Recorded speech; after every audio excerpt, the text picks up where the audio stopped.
నా కుటుంబ సభ్యులారా, హలో గైస్, ప్లీజ్ దయచేసి మన ఛానల్ ని సబ్స్క్రైబ్ చేసి సపోర్ట్ చేయండి ఫ్రెండ్స్. అదిరిపోయే కంటెంట్ ఇస్తాం. మన లెజెండ్స్ అందరికి ఈ వీడియో రీచ్ కావాలంటే లైక్ బటన్ మీద ఒక లైక్ గుద్దుడు ఫ్రెండ్స్ ప్లీజ్. దూరంగా ఉన్న ఒక ప్రాంతంలో విడదీయలేని ఇద్దరు ఎర్రిపుగ్గాలున్నారు. నీ కోసం లంజనైనా తెస్తా, ముండనైనా తెస్తా, కేవలం నీ ఒక్కడి కోసం.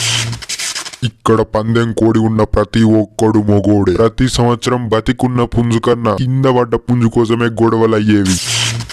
నేనుండగా నా కొడుకు పుంజు ప్రాణాలతో తొడకొట్టడం నేను చూడాలన్నదే నా కోరిక. ఎరా కొజ్జా, ఈసారి పందానికి గొద్దలో దమ్మున జాతి పుంజు తెచ్చుకో. పోయినా సరే లాగా గుద్దులు దమ్ములేని పుంజు తెచ్చుకున్నావు అనుకో, మొడ్డ గుడిపిస్తాడు మా కర్రుడు. ఎరా కర్రుడేలా పెద్ద పెద్ద మాటలు తెంగేదే భయపడి. గెలుస్తామని కాదు, ఓడిపోతామని. నువ్వు చెప్పు, మనం ఏ జాతి పుంజు తెచ్చుకుంటున్నాం అన్నా చెప్పు. మన పుంజు ఎక్కడుంది? మా కర్రిగానికి కాజు, బాదం, ఆల్కహాలిక్ ఫారెన్ బ్రాండ్స్ తాగించి గుద్ద పల్పిస్తున్నాము. ఒకేటి కేసు పరదెంగుతాడు. రేయ్ కత్తి, నువ్వు నీ పుంజు గుద్ద ఎంత బలిపించినా దాన్ని దెంగి తినేది మేమే. ఇంకా బలిపించు, సూతుంటేనే నోరు ఊరుతుంది. నువ్వు మొడ్డ గుడవడానికే దాన్ని గుద్ద బలిపిస్తున్నావు, గుర్తు పెట్టుకో. లంజల కోసం, ముండల కోసం పోరాడింది చాలు. నా కళ్ళ ముందు నా పుంజు నాకు కావాలి.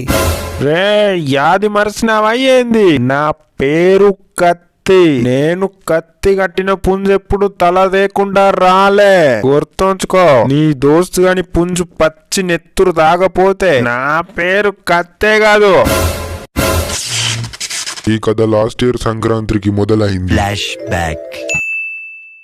లేస్తే కొట్టుకునే ఫ్రెండ్స్ కావాలి, కానీ లేపి మరీ కొట్టుకునే ఫ్రెండ్స్ మనకొద్దు. నీ కొట్టుకునే ఫ్రెండ్స్ ఎంత మంది అంటే నువ్వు చెప్పే ఆన్సర్ దాదాపు 10 మించే ఉండాలి. తక్కువ ఉన్నారంటే నీ ఫ్రెండ్స్ అంతా చెక్క పుగ్గాలని అర్థం. A few moments later. Hello guys, నేను మీ లంజలకుంప యాత్రికుడు. మనం ఇప్పుడు ఒక ఇద్దరు జాంజిగిరి దోస్తులను కలవబోతున్నాం. హలో గైస్, నేను మీ లంజలకుంప యాత్రికుడు. గైస్, మీరు జాంజిగిరి దోస్తుగాలని విన్నాం, ఇది నిజమేనా? ఎంతవరకు నిజం అసలు ఈ పాయింట్? ఇది చాలా వరకు నిజమే బ్రో. ఎలా? ఫర్ ఎగ్జాంపుల్, వాడు ఆవైతే నేను అదేసే పేడ, వాడు ఒక ఆంటీ అయితే నేను ఆ ఆంటీ వేసుకోం గరిసే అరుపును. Wow bro wow. ఇంతకీ ఫ్రెండ్ అంటే ఏంటి బ్రో? మనకి ఏదైనా అవసరం అయితే హెల్ప్ చేసేటోడు, మనం ఏదైనా ప్రాబ్లం లో ఉన్నప్పుడు నేను ఉన్నా మామా అనేటోడు.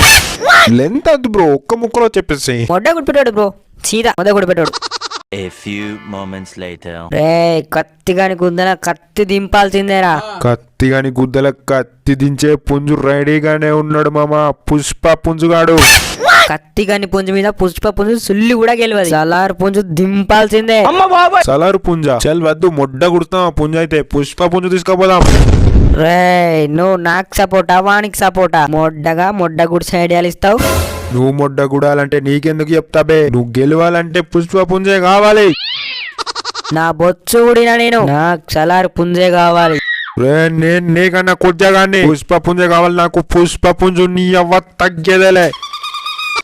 రే మొడ్డగా, రేపు పొద్దున పుష్ప పుంజుకి సలార్ పుంజుకి పోటీ పెడదాం. దాంట్లో ఏవని పుంజు మిగిలితే వాడే పోటీకి సిద్ధం. కత్తి గాని పుంజుకుతో The next day.